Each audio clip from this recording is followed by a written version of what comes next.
sprint time of 9.58 seconds. Wow, thank you. You're welcome. Hey, High Impact. Hi, how may I help you? Who is the shortest basketball player in the world? I like your curiosity. I'll tell you. Muggsy Bogues is the shortest player in the National Basketball Association history, listed at 5 feet 3 inches tall. He was drafted 12th overall by the Washington Bullets in 1987. Oh, wow, that's interesting. I'm glad you asked. AI Impact. Hi, how may I help you? I've been curious. Who exactly is the youngest swimmer in the world? Oh, I'll tell you. Alzin Tarek, age 10, is the youngest and fastest swimmer in World Championships history. Tarek has been swimming competitively since the age of 4. Oh, wow. Yes, I'm glad I wowed you. Hey, High Impact. Hi, how may I help you? Which club is the first to win Champions League? That's very easy. Real Madrid. The first Champions League was won by Real Madrid during the 1955 and 1956 season. Oh, thank you. You're welcome. You're listening to Sports on Jiffy on Impact Radio 102.1 FM Lagos. You're listening to Sports on Jiffy on Impact Radio 102.1 FM Lagos.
Sports Energy is live on your radio. Impact Radio 102.1 FM, the first installment of the show for the week and also the month of February 2026. Super duper grateful to God for the gift of life, and we are right here to serve to you all of the major stories making the rounds in the ever exciting, ever dynamic, and sometimes controversial world of sports.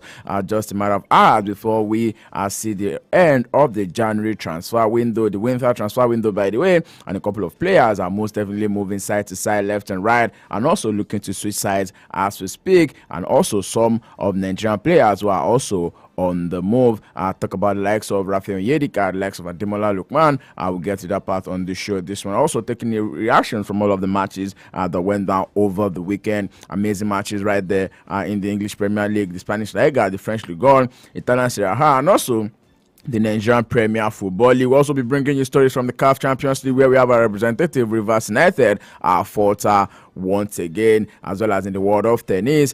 New winners, new champions emerge both in the ATP and also the WTA, and a new ranking will be out before the end of today. So much to talk about, so much to look into on the show this one. Don't forget that we are right here to tiptoe all of the major stories. I'll be back here later this evening between 6 p.m. down to 7 p.m. on the Sports Up Show. That's when we'll get enough time to do 1 hour of banter, 1 hour of reach, 1 hour of views, reviews, and all of the interviews where we look to dissect all of the hot topics, talk about all of the major stories making the rounds in the ever exciting, ever dynamic, and sometimes controversial world of sport. Ayodeji Ajiboye is my name. Absolute honor to be your host on the show this morning. And here's a short reminder that we're currently streaming live on our Facebook fan page at Impact Radio 102.1 FM, and also we are live on our YouTube channel at Impact 102.1 FM. To the switch of the back of the net right about now, We'll be getting the show on the road, and as always, because they always tell you that charity begins at home. We'll be starting with us coming through from the home front on the show this morning, right here in Lagos State. It said that the Lagos State Sports Commission has now taken a significant step in advancing its global sports agenda by entering into a strategic partnership with the British Cycling. This is coming after the National Sports Commission also reached an agreement with the British Cycling Association to enable Nigerian cyclists train in Manchester ahead of the 2026 Commonwealth Games in Scotland. A delegation led by the British Cycling Director of Sports and Participation, Miss Amy Gardner, paid a working visit to the Commission, where both parties held high-level discussions centered on knowledge exchange, skills transfer, and technical capacity building aimed at strengthening cycling development right here in Lagos State.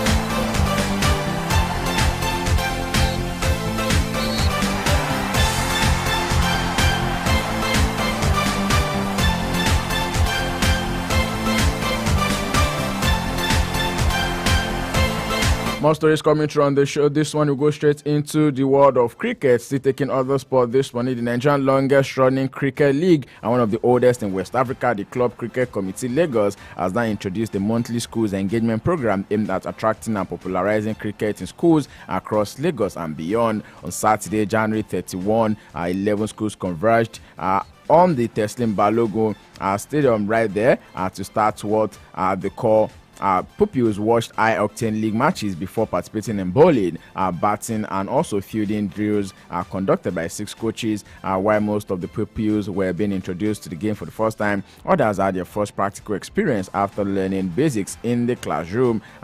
Definitely, this is an example of what they call catching them young. It's been said that the CCC Lagos began as a 4-club league in 1987 and has now grown into a 22-team competition currently running across 2 divisions. And away from that story right now, quickly let's take a stop in the Nigerian Premier Football League, bringing you stories coming through from the NPFL right there. Talk about Enugu Rangers on the show this morning. 8-time Nigerian Premier League champions Enugu Rangers continue their resurgence in the 2025-2026 season by climbing to third on the table after following a 2-0 victory over Kano Pillars in March Day 24 fixture. The coach decided that it's been coached by Fidelis Ilechukwu have only lost once in their last outings, and that's a 2-1 away defeat to Plateau United last week. Also in the NPFL, second place Nasarawa United survived the scare in Bauchi holding on for a 1-0 draw against Wiki Tories. And as it is right now, it's been said that Nasarawa United currently maintain what is called a 4-game unbeaten run in the NPFL, the longest unbeaten run presently in the league. Wiki Tories striker Ibrahim Shoaib also missed a golden opportunity to put his side ahead when he failed to convert from the penalty spot in the 54th minute. 9-time champions Eimba also recorded their first win of the year, edging Bayelsa United 1-0 cuts of an 81st minute strike by Samuel Argu, while in Mina, Vincent Bendel Insurance raced into a 2-goal lead against Niger Tornadoes at the Baku Kotangora Stadium. Nnamdi Anthony opened the scoring for Insurance in the 2nd minute before Chinedu Nwosu doubled the advantage in 13th minute, and then Abdulaziz allowed to reduce the deficit for Niger Tornadoes in the 60th minute right there. 4 matches are scheduled for today, with El Kanemi Warriors will be hosting Newcomers Con Khalifat. Ikorodu City travel to Kano to face Barawa FC, and Koranete will be trading tackles with Warri Wolves in Ilori, while Remo Stars will be entertaining Plateau United. 3 games in hand, Rivers United still lead the NPFL standings with 41 points and from 21 matches, followed by National United on 40 points and Enugu Rangers on 39.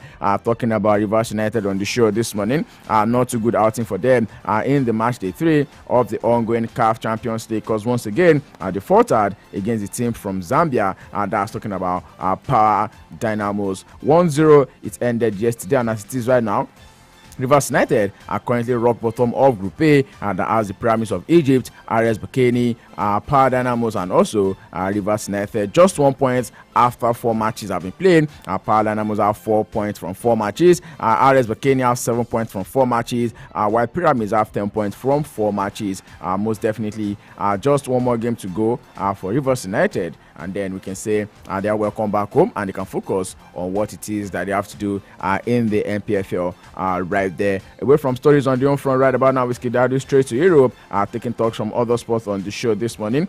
This is Sports in a Jiffy on Empire Radio 102.1 FM, serving the very best of stories. Whether you're a sports person, you're someone who love the game, or maybe you're an athlete yourself, this is the right place for you to be, because the early bet has gone around the world to catch the scores, and I'm more than willing to serve them to you. You can see that I'm serving it to you fast with all the facts, and I'll do as much as possible to make it compact for your listening pleasure. And this morning, the world of tennis over the weekend. Happy tennis, and of course, our serious names we've seen for ourselves in the last couple of days. Talk about tennis immortality at just the age of 22. Carlos Alcaraz has now done the incredible and historic queen for him right there. I'm making sure that he stop off his game. He's now won everything that is left for to be won in the game of tennis at just the age of 22. Talk about having 7 Grand Slam titles to his name right there, making sure that puts an end to whatever it is Novak Djokovic was looking to do for himself. While in the WTA, an amazing one right there as well for Elena Rybakina, who also won Australian Open for the first time, making that a second Grand Slam title to our name. A new winners most definitely on the Australian Open this year, and we look forward to what the other 3 Grand Slams will be offering us in the next couple of days. Still Sports in a Jiffy right here on Empire Radio 102.1 FM, and away from tennis talks right now. Yes, I will not be going much into the details, but we'll be back later this evening between 6 p.m. and 7 p.m. on the Sports Talk Show. You definitely want to make it a day to us right here on the show. Away from that, into the world of basketball this morning, LeBron James has been selected for a record-extending 22nd consecutive NBA All-Star game by being named among the reserves from the Western Conference. The 41-year-old Lakers star was not selected as a starter in January, but was among the 7 reserves chosen from each of the Eastern and Western Conferences by the NBA coaches. James, who missed his side first 14 matches of the season because of an injury that is being called sciatica, has played 31 times this season and is averaging 21.9 points per game. James was selected from the NBA All-Star game in 2025, but did not play because of an injury that he picked up right there. And away from our basketball story right now, skedaddling straight into the world of football. Tantalizing stories to get your morning seasoning already. It's the transfer deadline that I mentioned that to you already, and a couple of players are looking to switch sides. Okay, before we go straight into football talks in Europe, let's talk about the African Cup of Nations, the 2026 edition of the WAFCON that is supposed to be played in 60 days time. Yes, a bit of developing stories from that particular there, because it feels like Morocco are looking to withdraw their hosting. It's been a lot of talks, a lot of back and forth, especially after the AFCON that happened just a couple of weeks ago. And now Morocco are saying, look here, we are not sure we want to host anything Africa at this stage, and that's exactly what is happening. And possibly there's huge tendency that South Africa might be coming in to help. Yes, South Africa is saying they are not coming in to host, they are rather coming in to help. So hopefully they are going to be doing Africa a whole lot of good when they take on the hosting right from Morocco. Is still yet to be decided, but most definitely both the 2026 and the 2028 edition of the WAFCON that is supposed to be hosted by Morocco will now one way or the other be moved to another ground. So we see what CAF will decide in the coming days, most definitely. And away from that story right now, we'll go straight into taking reactions from other matches that were played in Europe over the weekend. Just like I said, looks like for Arsenal right now, it's a win situation, because of course all of the other teams that are behind them would most likely be giving them issues, all drop points over the weekend. Talk about Manchester City from 2 goals up to playing out a 2-2 draw against Tottenham Hotspur right there at the Tottenham Hotspur Stadium. Tottenham Hotspur making sure that they have won against Manchester City, and a bit of bad record that City set for themselves in that particular game, because that's the first time that Manchester City will be leading by 2 goals, and at the end of the day they will not be able to take any points from that match. And also Still talking about the games that went down yesterday in the English Premier League. Manchester United have now done 3 in 3. Yes, under Michael Carrick. Something that took Ruben Amorim over 40 matches to do. Michael Carrick have now done that, and talk about having won 7 games in a row right now. Will they be able to keep up with that momentum? It's left to be seen. The other team that also possibly might be challenging for the title also lost 1-0 yesterday, and that's talking about Aston Villa losing 1-0 against Brentford in that party, and that's the first time that Brentford will be defeating Aston Villa in any match that they've both played. While in the Spanish La Liga, a bit of good record for Barcelona once again. And talking about good record for Barcelona, you just definitely want to mention Marcus Rashford, who has now scored 10 goals and also has 10 assists for Barcelona so far this season. Quickly, let's take a bit of reactions from the matches that were played over the weekend. I have joining me in the studio this morning, Mr. Coyote. Good morning, welcome to the show. Good morning. Hey, how are you doing? I'm very well, thank you. I mean, taking reactions from some of the matches that were played over the weekend. Of course, talk about the game between Arsenal and Leeds United. 4-0 win was that for Arsenal, and talk about a statement win for them. It was a comfortable win for them because I saw the match, and they are still playing their style. Yes, because that conservative football, they are still playing it, and they were able to bring out 4 goals. So it shows that they believe in that style. It's just those 3 weeks are just a testing time for them, for them to actually see what they can do, what they are going to do in a couple of the season. But see, they are still going to win because Man City are still not consistent, because they are the only one that we all believe that can challenge for the title. So, and look at what they did yesterday, 2-0 down, and the Tottenham came back with the 2-2. So it shows that Arsenal is still going to win the league, no matter how we like it or not, because Man City, in fact, when they were asking, I don't know if you saw the presser yesterday after the Tottenham, Guardiola, you look at his facial expression. It was not cool. Like the guy is down. Man is done. Honestly, if not, maybe because I think this is the longest that Guardiola has coached in a particular team. Yes, I'm not sure he stayed this long with Bayern Munich. He didn't stay this long even with Barcelona. Yeah. So it is not good at this moment. So that's what I'm saying. Arsenal will still win the league with a comfortable 4-0 victory. In fact, Leeds United didn't have like up to 5 goals on target throughout the match. And you see, Gabriel Jesus came in, scored goals. Harvard has been injured for a couple of months throughout the season. Also came back in the game and did fantastically very well. So it shows that Arsenal are still they'll still go to win the league. Maybe for the first time in 22 years, Arsenal will be winning the English Premier League. And away from that match right now, let's really talk about other matches that went down. Although we already talked about it, and that's the game between Tottenham Hotspur and Manchester City. Because City, for the first time, allowed a 2-goal lead to slip off their hands. Never have I ever seen Man City go down from 2 goals, and then a team is coming back to have 2-2 draw against them. But then a lot of credence to the likes of Dominic Solanke, who did amazing for Tottenham Hotspur right there last night. Manchester United were also 3-2 winners over Fulham. This is the particular game that a lot of people believe should be a good test to see whether or not Michael Carrick is on to a good course with United. And of course, the team showed grit, they showed determination. Benjamin Sesko scoring in what they call Faji time.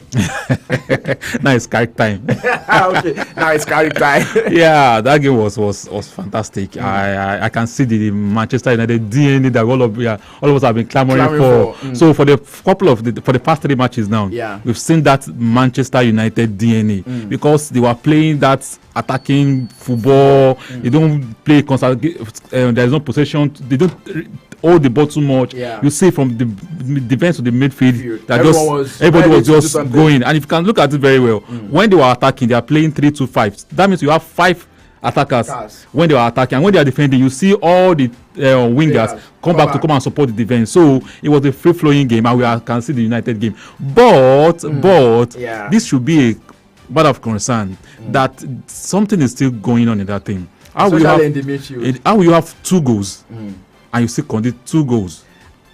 I think close to the end of the match. Possibly, he almost got his substitution wrong in that game yesterday. Casemiro was as a knock. That's why they had to take him away. Him off, Take him off. And immediately he was taken off. We all know what is going to happen when our brother comes in. We all know what is going to happen. But it shows that there is still something they need to talk to. They need to tell those players about how to completely win a match. Do you understand what I'm saying? Because if you have 2 goals at Old Trafford and you are still playing that attacking football, everybody is not playing their position, and you can still concede 2 goals late minute to the end of the match. It shows that they still need to tell them something. Though they are winning, they are playing football, but that is still there. For the fans, it's not convincing enough. Everybody is still in the matter of we are winning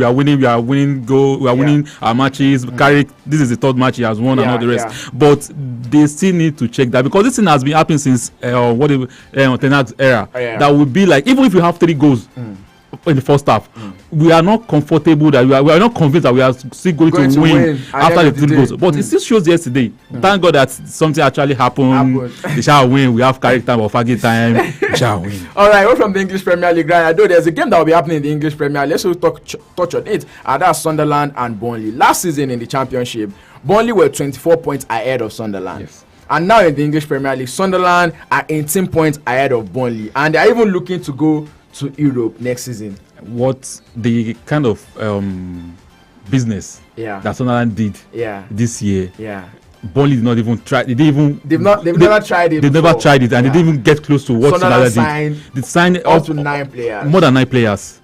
More than 9 good players, and you can see it shows. They now want to go and bring experienced Xhaka. If you can see all the goals that Sunderland has scored this season, he actually came from as a part in it. So that's what they call the experience. Do you understand? But Burnley doesn't have that. They are still using those players they use at their championship. That's where they are here, and that's why they are at that place where they are now at the 19th position. So it shows the quality and the gulf of what Sunderland have actually acquired this season. That's what we are going to see. But it's going to be an interesting match for we. I want to watch it because you see Sunderland they play attacking football, and Burnley right from onset. I don't know how they went. Maybe it's their own pattern, it's their own DNA. Any coach that is going to Burnley, you have to play that attacking football. Especially when you are playing at home at the top floor. As in, you have to. So look, from the day of Sean Dyche to the current coach, they are playing that defensive game, no blocking game. They are still playing it. So, but let's see how it's going to pan out. Let's touch on the Spanish La Liga before we wrap up things. Barcelona, Real Madrid, just 1 point separating these two sides right there. Most definitely, there's no game in hand for the 2 of them right now, and it's 22 matches played. If you watch the match yesterday between Real Madrid and Vallecano, I think it was a red card that helped Real Madrid. Because Vallecano had like 2 red cards in that game. Real Madrid struggled in that match. If not because of the penalty, they wouldn't have won that match. 3-2. It shows that there's still something going on with that team. Now we can see it's not about the coach anymore.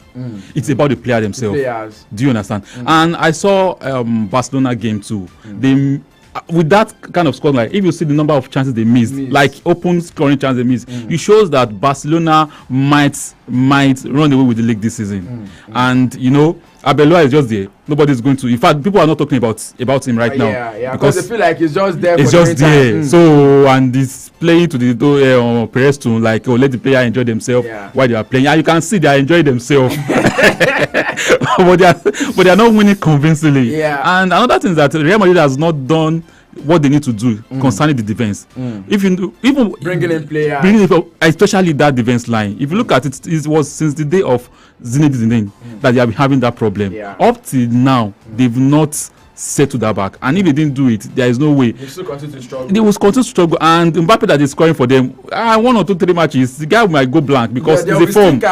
It's normal for everybody. There will be stinkers. So that's why they need to actually work on that, because Tchouaméni that's supposed to be supporting the midfield and Valverde that's supposed to be in the midfield, that the one playing right back and center defense. So those my finger guys, me, I don't let me say I don't know why those guys are wearing white and white. They are good, but they are not worthy of being called Galacticos. I'm serious about that. Still sports in the Jiffy right here, that Radio 102.1 FM. Before we wrap up, let's go talk a little bit about transfer updates, because for sure the window will be shutting by midnight today, and a couple of players are already looking to switch side, especially for some of the Nigerian players, likes of Ademola Lookman, now looking to move away from the Italian Serie A straight into the Spanish Liga with Atletico Madrid. That's a good move, because I was hearing something about him going to Fenerbahce. Yeah. I was like, I know, with the quality of player he is, other player of the year. No, shouldn't go to that kind of. I'm not saying Fenerbahce is not good, but he at level that Lookman is playing now, he's not supposed to be in that kind of club. So moving to Atletico Madrid is good. Is a good deal. But do you know that our coach over there, Simeone, doesn't actually use winger like that? So how does he want to play? And you know his son Simeone is the one playing from the wing. Where is Lookman want to play? Is he going to support Alvarez? And you know Solot and Alvarez are playing very well. Yeah. And even Griezmann is on bench right now. So where does he want to fit into in that team? Well, let's just take it as though they are also preparing for life after Alvarez, because it's so sure now that Alvarez might also be leaving during the summer. But what Alvarez brings to the team is different from what Lucas brings to the team. Do you know very well? Sure that. So I don't know how he wants to fit into it, because if Griezmann can be on the bench, well, let's wait and see. Griezmann is also aging. Yes, aging. Yes, Griezmann is also aging. Yes. Away from that, there's still more transfer bit that we're currently monitoring. It's been said that Liverpool have now agreed £60 million deal for Rennes defender Jeremy Jacquet on a 5.5-year deal. But the centre half will definitely not be joining the club in the current transfer window. How from £60 million to an untested defender? So Maguire, have a tested and trusted defender in Premier League. Well, they really did want to sign Maguire during the summer, but I think that's on Crystal Palace. Crystal Palace. But really just why they allow us to actually hijack him? Because they didn't want to splash that cash anymore. With £60 million on untested player. All right. Well, another case of untested is this talk about Strad Larsen. That's talking about the Wolverhampton Wanderers striker. Who through the we've played over 40 matches in the English Premier League this season, and it's had like 2 goals. Yes, you can't compare. And they'll be going for £48 million. In England, you know, when you want to buy a player in England, you have to buy at a premium, no matter where which. And you don't know, the contracts might be there too. So you understand? You have maybe a 5-year contract, and you want to buy him out of Wolves, because no matter how it is now, we can say that Larsen is a proven striker. Though he doesn't have that goal, because let's look at let's close him a slack, because maybe he's playing at a Wolves that doesn't have that kind of power of a creative midfielder. Do you understand? So he's a good quality player, especially I've seen him play against some big teams. You will see what he can bring. He might not be able to score goals, but he has that presence in the box that, or if you never see him, they will actually be like, oh, this is a striker. Do you understand? But 40 minutes pounds in England, it's not much money, bro. It's not much money. It's England. Okay. I mean, if you say that, quickly to wrap things up on the show this morning, yesterday it was confirmed that Victor Osimhen has now also reached the 200 goal club for both club and country. Most definitely a good time for the striker right there. Tells you about his prominence and also his presence amongst the top strikers in the world. Yes. 200 goals. Don't let us deceive ourselves. In this modern day era, in this modern day era now, Osimhen should be top 3, top 5 strikers in the world right now. Apart from Elian, maybe Harry Kane. Yeah, you understand. Lewandowski is not that Lewandowski. I mean, you can tell from the bromance between himself and Haaland and Pep Guardiola during their Champions League. Yes, I so wish he scored on that day, because it will have cemented the argument we have that between Elian and. They just had to. I mean, the English media just had to succumb to that pressure when he scored against Liverpool.